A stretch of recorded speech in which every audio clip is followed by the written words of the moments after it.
Alright, what is going on, guys? Got another breakdown for UFC 283. This one's on the prelims at light heavyweight. We got Shogun taking on Ihor Potieria. For Shogun, this will be his last fight, 41 years old. He's going to have a 1 inch advantage in reach. The Potieria is 2 inches taller. So I suppose I will start with him. Coming off a loss in his UFC debut against Nikolai Negumereanu. Got TKO'd in the second round, and he really gassed out by the end of the first round, breathing really heavy on the stool, and he was still landing, but whenever Negumereanu would land to the body, you could just tell how exhausted he was. He eventually gets put out in the clinch, has to eat a bunch of knees to the head before it finally gets stopped. I don't think he was intelligently defending himself for a little bit in that one, so it seems like he took a little bit of unnecessary damage. Mouthpiece wasn't in, and that was in July, so he's had some time to recover late July.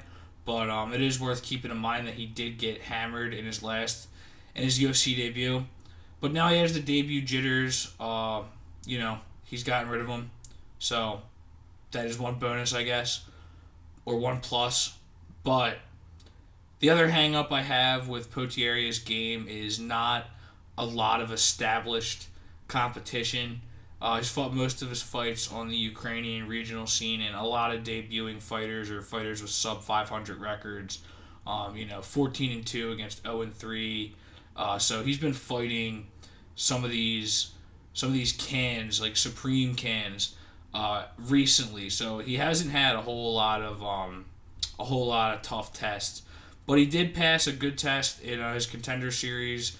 His Contender Series bout gets that one done in the first round, so that gas tank didn't come into play. Catches Sudalski with a right and ends up putting him out with ground and pound. It's a little bit of a back and forth fight, but I thought Potieria was winning it. This guy, the striking, there's a lot to like. He moves very well, puts a lot of power into his shots, very twitchy and explosive, but that kind of seems to wear on his gas tank. So if you can get the gas tank down, I like what I've seen from Potieria for sure. He also kind of seems to struggle with the clinch and in takedowns against superior grapplers. A lot of these fights he hasn't had to worry about it, but he has gotten taken down by some of these guys, some of these cans. So it is a little bit concerning, but overall, I think he's got potential, but also some holes. And then for Shogun, obviously not the same guy. UFC legend, though. He's getting to go out in his home turf in Brazil and looking to go out on a good note, obviously. Last three fights, he beat Antonio Nogueira in just one of those gimmick veteran fights. Split decision. I believe that was a Fight Island card.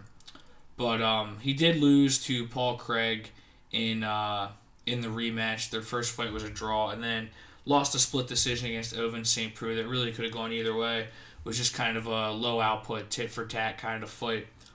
But yeah, the explosiveness isn't there anymore. But in that OSP fight, which was the last time we saw him, and that was last May, he was still landing these body kicks. They still looked like they had some sting on them.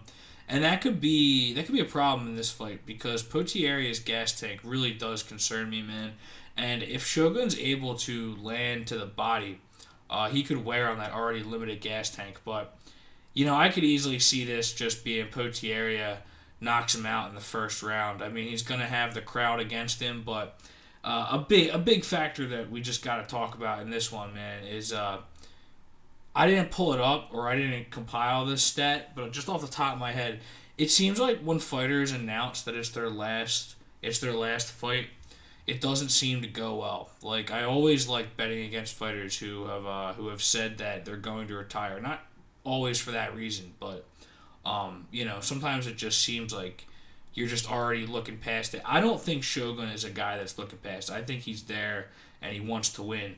But I was at the card in Madison Square Garden this past November. Frankie Edgar, everybody's so hyped for Frankie Edgar, including me. And then he just goes in there and just gets starched by Chris Gutierrez, and that's how it ends. And like the UFC and the combat sports in general, it's a brutal game, man. And with Shogun being on his way out, the UFC isn't just gonna be like, oh, here you go, man. Here's a can. Thanks for everything. we'll let you get a win on your last fight. Just take out one of our fighters. Now they're gonna try to honestly put Potieria in a spot where he can maybe get a knockout, and they can start building this guy up. So I think that the UFC kind of wants that to happen. I always like to try to factor in what the UFC is trying to accomplish with their matchmaking. Not always factored in, but it is worth thinking about. But yeah, for this one, Potieria minus 200, and yeah, he's got to be the pick. But I don't love it, man. I don't think I'm gonna bet this fight.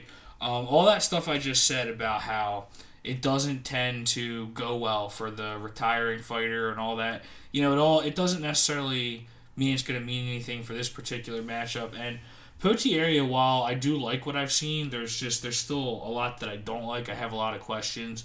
So the striking base is really good. He's got a lot of power in the first round, and I think he could end up putting him out in the first round. If he doesn't, I think Shogun could easily steal this fight, especially be it in Brazil. I feel like Shogun definitely is the type of guy who could feed off the crowd, but you just never know, man. Like I said, it's not good. The record is not good for fighters who have already announced that it's their last fight. So yeah, not a confident pick, but Potieria I feel like has to be the pick. Not gonna bet it, but yeah, I've just got to see more from him. But thanks for watching, guys. Sure, subscribe and take it easy.